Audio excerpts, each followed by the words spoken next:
Right on. So essentially what we've talked about is we went over last week's stuff, which is super important in order to understand this week's stuff, right? We then got into a little bit of the weeds talking about steady state and non-steady state exercise, O2 deficit. Then we kind of got into graded exercise testing and how you can have this purposeful subjection of an individual to where it's like steady state, not steady state, steady state, not steady state, and really covering the concepts of VO2 max, but not super in depth. And then we started talking about lactate, and kind of it feels a little bit disjointed right now. The hope is that as we kind of get into how do we know what's fueling what, and how do we talk about what's fueling what, it'll hopefully bring home some of that information. And I know that's very kind of like a goofy way of trying to say it. I'm hoping that this slide deck right now is going to essentially harmonize the previous couple of slides. So cool, dude. Like you talked about all this stuff. We understand what the heck glycolysis is. We know it's fueled by carbs. We know that Krebs cycle can be fueled by carbs or fat, and thus we know that the electron transport chain is essentially fueled by either carbohydrates or fat. Awesome. Cool, dude. We know that you need phosphagen system to be running for the first couple of seconds to really get that first little bit of power. Right on. Cool, dude. We also understand that glucose is going to be used to predominantly fuel glycolysis. And now we know that glucose or carbohydrate is going to be used to kind of run the pathway towards Krebs cycle, or now even running towards lactate to then create sugar again, create carbohydrate again, create glucose again. All those words mean the exact same thing, right? And we know that fat can still only get plugged in through acetyl-CoA and run through Krebs and then run through electron transport chain. We get it, right? So if we're doing steady state exercise, we understand that fat is going to probably be the predominant energy source. If we're doing supra-maximal exercise or non-steady state exercise or something that's above our steady state, then we're probably going to have to be using faster energy metabolism pathways. So we're going to have to be burning some carbohydrate. All of that is great, right? Like all that I hope makes sense to you. But how do we figure out what fuels we're burning? How do we know what fuels are being used? Right? So one of the biggest and truthfully the most used in the laboratory is going to be respiratory exchange ratio. And what the RER is it's essentially the ratio of the total volume of carbon dioxide being produced versus the total amount of oxygen that is being consumed and utilized. Okay? So it's carbon dioxide production divided by the volume of oxygen consumed. So it's our product, and we'll talk about this, it's a product of combustion, the product of energy creation divided by how much oxygen is being brought in. So we can kind of figure out about how much energy we're burning and from what source. We'll get into that. At rest, I want you to know that this is called an RQ. So that means respiratory quotient. And that's more of like a representation of what's occurring on the cellular level in thoughts. But it's largely just a resting level of respiratory exchange ratio. And we actually collect this doing breath-by-breath analysis or doing breath collections and gas collections. So this is, I think it's kind of cool to see the ancient, if you will, versus the new cutting edge stuff, right? So on the left, you have some of the first use of Douglas bags. And you can see your man right here, your homeboy, is running with literally a gas mask attached to his face. And they are collecting the air through this hose and into essentially big old like Mylar Ziploc bags, if you will. And then your man right here is literally pedaling a bike next to him to keep up and continue collecting these bags. So these are actually called Douglas bags. Douglas sack here, but it's a Douglas bag. These aren't used as often anymore, but they're still really a gold standard when it comes to metabolic assessment and respiratory quotient and RER. But they're very cumbersome, as you could guess. Imagine having to walk across campus with a balloon bag full of like breath balloons, essentially, right? And then on the right, you're going to have a Cosmed K2. So Dr. Palevo has one of these systems, actually, and they're really cool. They're portable backpack units where you can actually collect breath-by-breath analysis and have it analyzed in this chamber right here. There's a bunch of other products and companies out there. Parvomedics makes a metabolic cart. There's a bunch out there, but I just thought it was cool to kind of highlight the old school versus some of the newest technology. And essentially they're doing the same thing, right? Except she doesn't have to have someone on a bike collecting Ziploc bags full of her breath. What I want you to know from this slide is that the ratio of CO2 produced and the oxygen consumed is going to be RER. Clearly, this is going to be a test question or something because I've said it like 18 times. RER or RQs at rest for fat is going to be approximately 0.7. The RQ of carbohydrate is going to be 1.0. And I'll show you how we're going to get that in these equations right here. So this first equation, we're going to be calculating the amount, or we're going to be calculating the RER from fat so that we can get this pure 0.7 number. Essentially what I want you to look at is I don't necessarily care that you know the carbon count of the fatty acid. I don't care that you know, like, essentially what I want you to be able to do is tell me how I want you to be able to understand where the number's coming from. Truthfully, I don't care if you can calculate an actual RER of fat or an actual RER of glucose, to be completely honest with you. I just want you to know where the numbers are coming from. So what you have here is you have 23 oxygens going into the reaction, and you're getting out 16 carbon dioxides. So RER is as simple as the ratio of carbon dioxides to oxygens. So it's 16 divided by 23 equals 0.7. And so that's your RQ or your RER of fat at rest.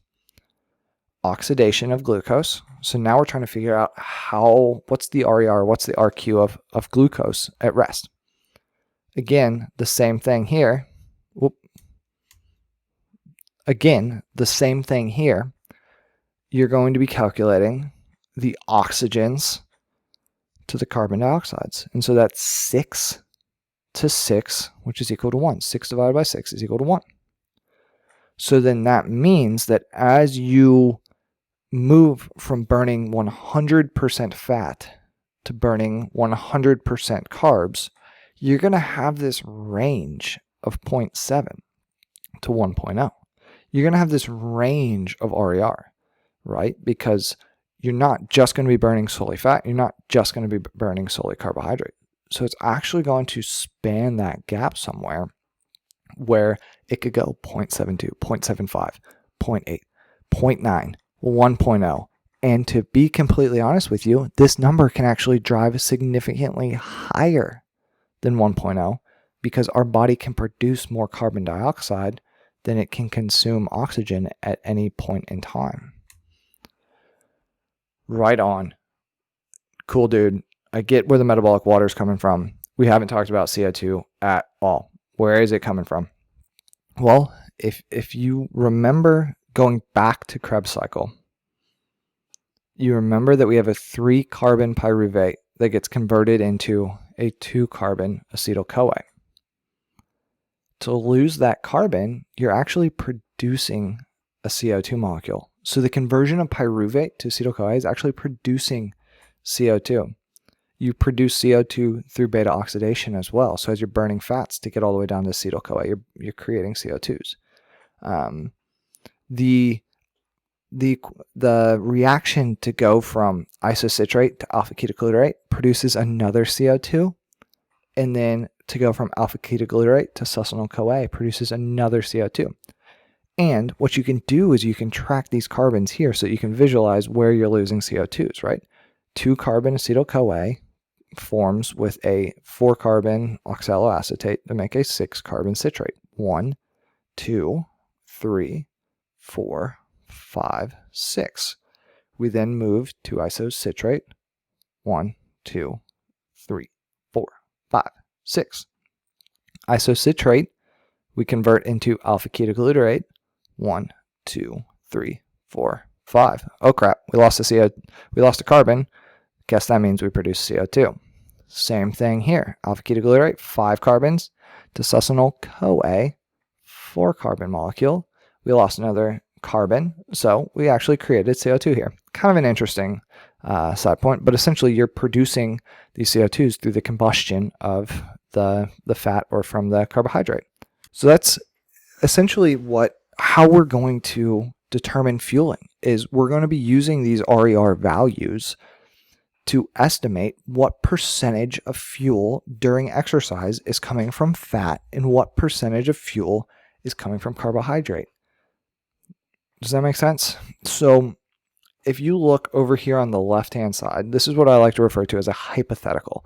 Along the bottom, you can see the respiratory exchange ratio. And we already said that when you're burning 100% carbohydrate, it's a 1.0, right? When you're burning 100% fat, the respiratory exchange ratio, the RQ, is going to be a 0.7. So what this diagram right here is representing is that as you build up an intensity, imagine percent intensity, percent VO2 max, or percent work rate is along the x-axis, you can see that carbohydrate oxidation and carbohydrate fueling continues to increase and increase and increase and increase and increase, all the way to where it is actually meaning 100% of our substrate metabolism. Kind of interesting, right?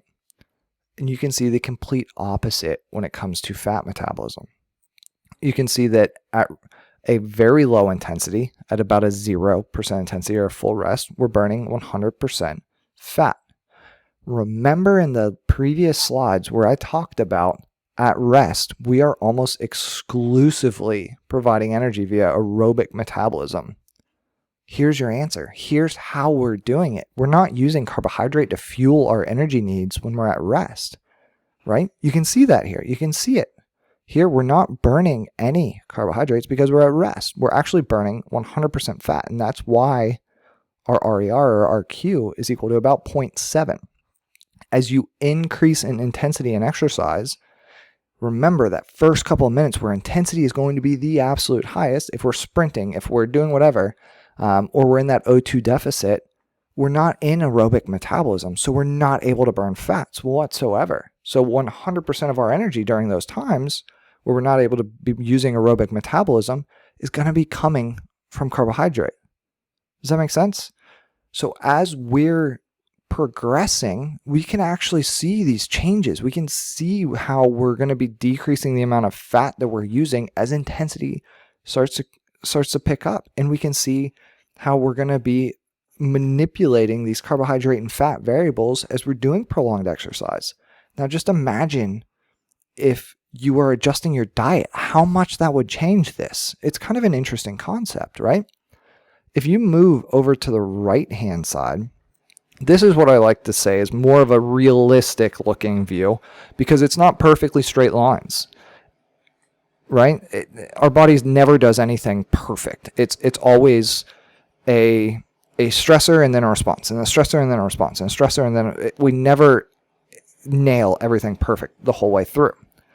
So if you look at baseline, at the first little bit of activity, we're burning a mixed fuel. And that makes sense too, because remember, we're using all three energy sources all of the time. While we're predominantly using the aerobic metabolism system at rest, we're not exclusively using fat necessarily, even though that's what I just said. We're using that mixture of fuels. We're using that mixture of energy metabolism at rest. So if we're using fast glycolysis while we're at rest for any reason, we're actually going to be using some carbohydrate.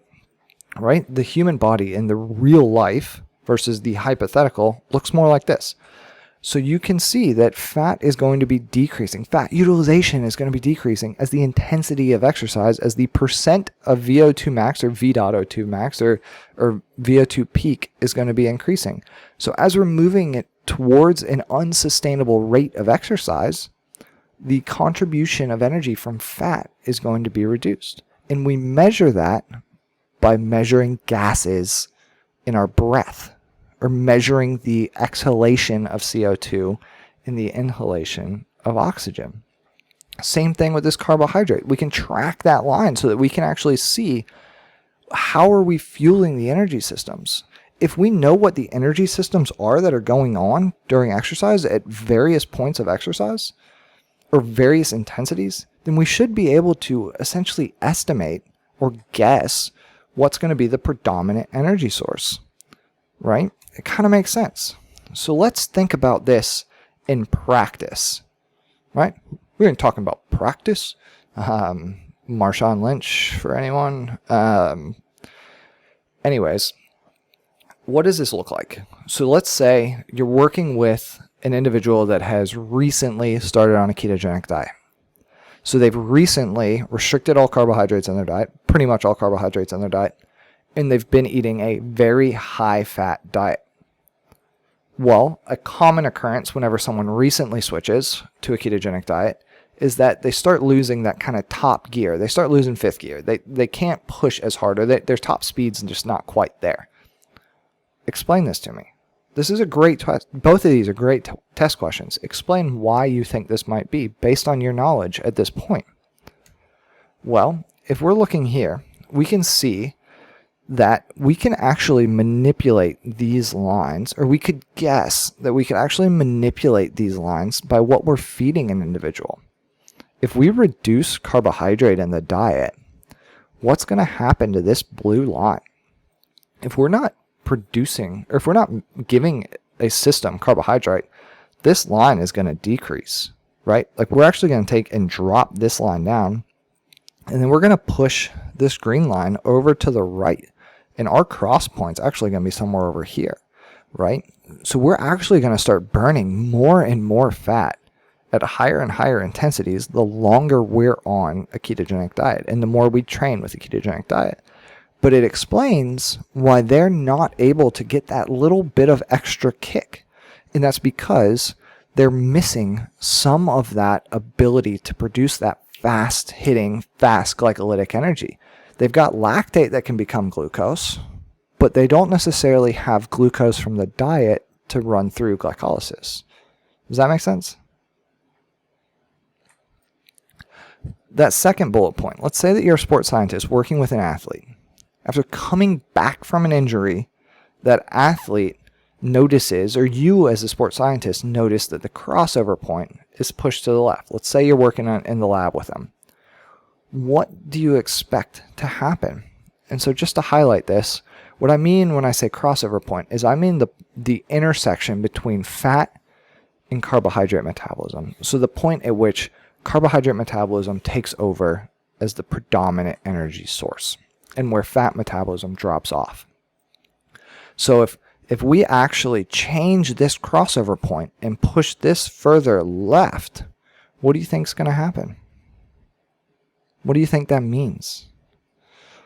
Well, what it actually means is that his performance, or his or her performance, is probably not going to be as good because they're going to flip to where they're relying exclusively on carbohydrate earlier.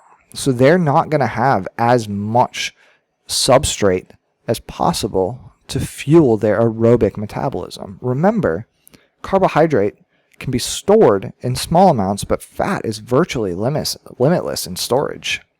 What are some of the regulators of this intensity and substrate utilization in RER? Right?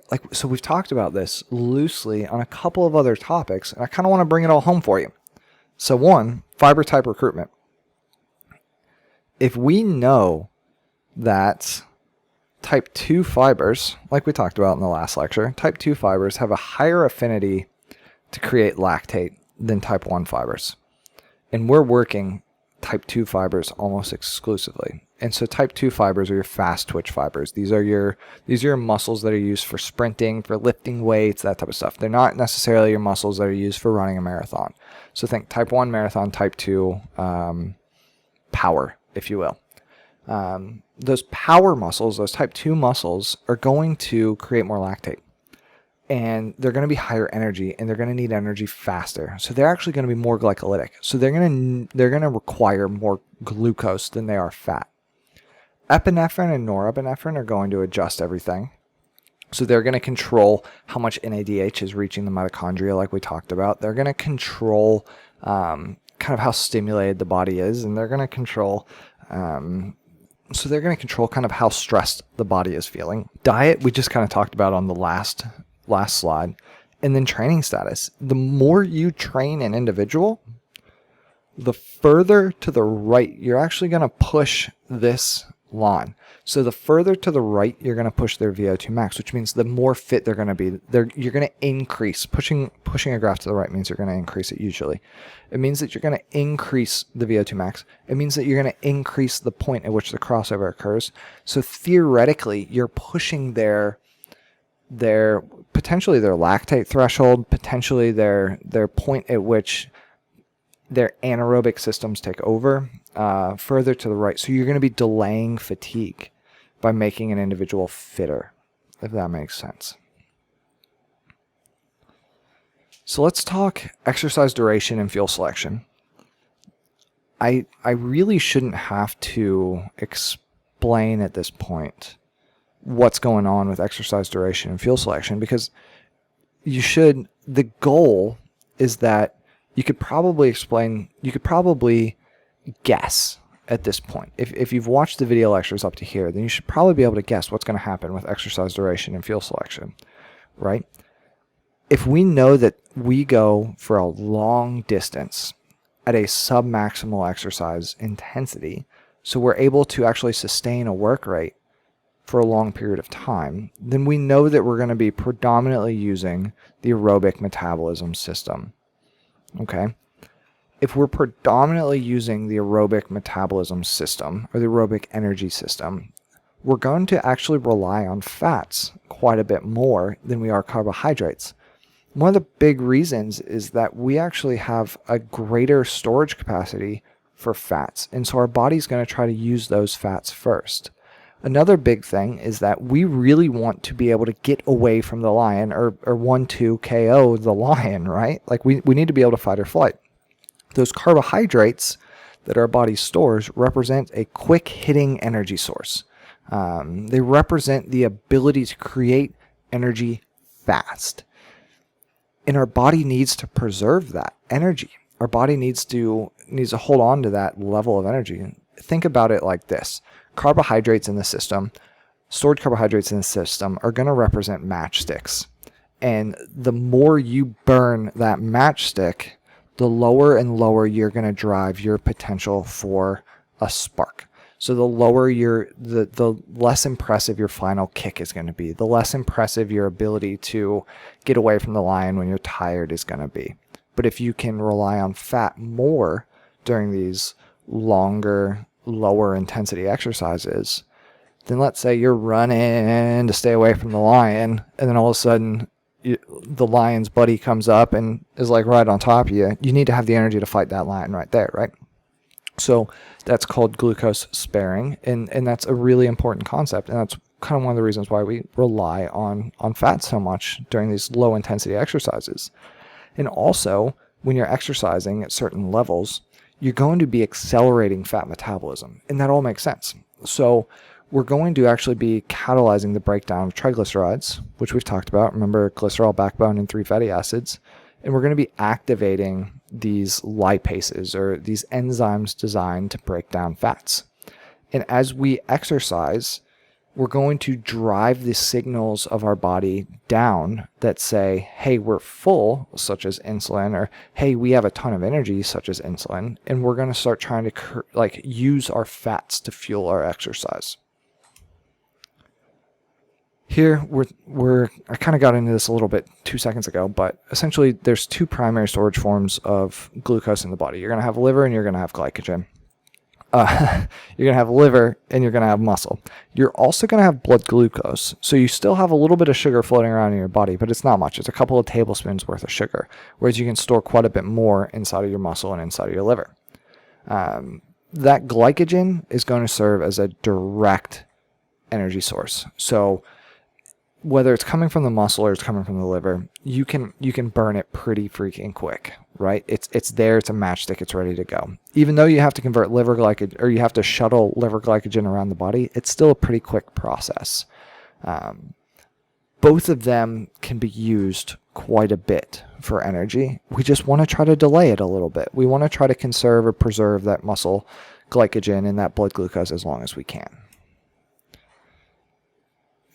I'm sure many of you guys know, and I think you've probably learned about it before, but one of the big sources of fat inside of your body is gonna be just that, right? It's gonna be stored fat. It's gonna be the fat that sits around your belly and your hips and your thighs and your arms and gives you teacher arms and all that type of stuff, right? Which luckily I don't have teacher arms. That's gonna be your predominant source of fat. Interestingly enough, you also have circulating fat inside of your blood. So you have LDLs, low density lipoproteins, and you have triglycerides. So you actually have a circulating energy form of fat inside of your bloodstream as well. So it's kind of similar to blood sugar, but it still takes longer to break down. Here you can see just kind of what the difference is in terms of storage sites for glycogen versus fat, and really you can see that there's essentially no comparison when you're looking at it, right? Like for liver glycogen, if you're consuming a mixture of carbohydrates and fats, it's about 60 grams. Again, remember, it's a couple tablespoons, and muscle glycogen is 350 grams. And you can see this can get absolutely amplified to a massive degree if you're consuming super high carbohydrate diet. And then if you're consuming a low carbohydrate diet, then you're going to kind of sap some of the liver glycogen and blood glucose, but you're still going to maintain a pretty good amount of muscle glycogen inside of your body. So you're going to potentially manipulate the fueling in the body whenever you're on a low carb diet. Here, I want you to kind of compare the left graph to the right graph. And I mean something very specific when I say that, right? So at 25% exercise intensity, you're going to be at this point right here, right? Like you're going to be in this area, 25, because it'd be 20, 30, 40. You're going to be right about here. And you can see that the overwhelming majority of energy at this point is going to be coming from fat.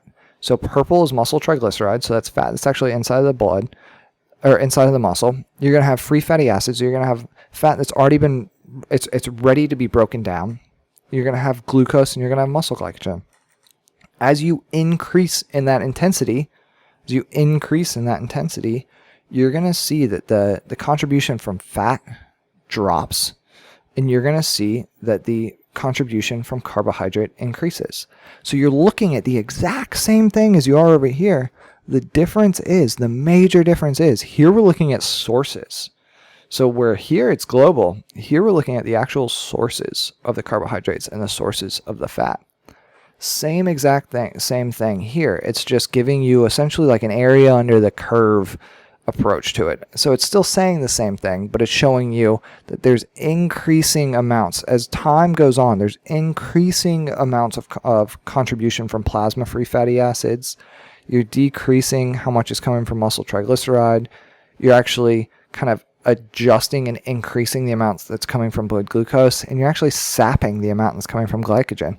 So you're constantly manipulating what fueling source these different things are coming from. Because if you look one slide ahead, plasma-free fatty acids at 85%, and plasma triglycerides or muscle triglycerides at about 85%, right? Like they're not making up huge amounts here. And I realize that it's sustainable exercise, so it's more like here. But you can see that it's growing, right? So are immediately available sources, so immediately available blood glucose. It's there and it's ready to go into glycogen, or it's ready to go in glycolysis, sorry. it's increasing in the contribution. Plasma-free fatty acids, it's ready to be cleaved and tossed into and converted into acetyl-CoA and tossed into Krebs cycle. It's increasing in contribution because we're starting to need energy more and more and more and more and more. The things that are needing to be converted are actually dropping off as exercise continues on. So I hope that slideshow and that this video kind of pulled some of those more abstract concepts together for you. If it didn't make sense, let me know. I'm always here for you guys. Please, I will take whatever time it takes to help you guys understand this. One approach can also be to watch these slides backwards again. So watch them through the way that I set them up. So it's like 1, 2, 3, and 4, and then turn around and watch them 4, 3, 2, 1, and hopefully it makes sense. The thought was to try to pile on for you so it's like bite-sized information as we go up.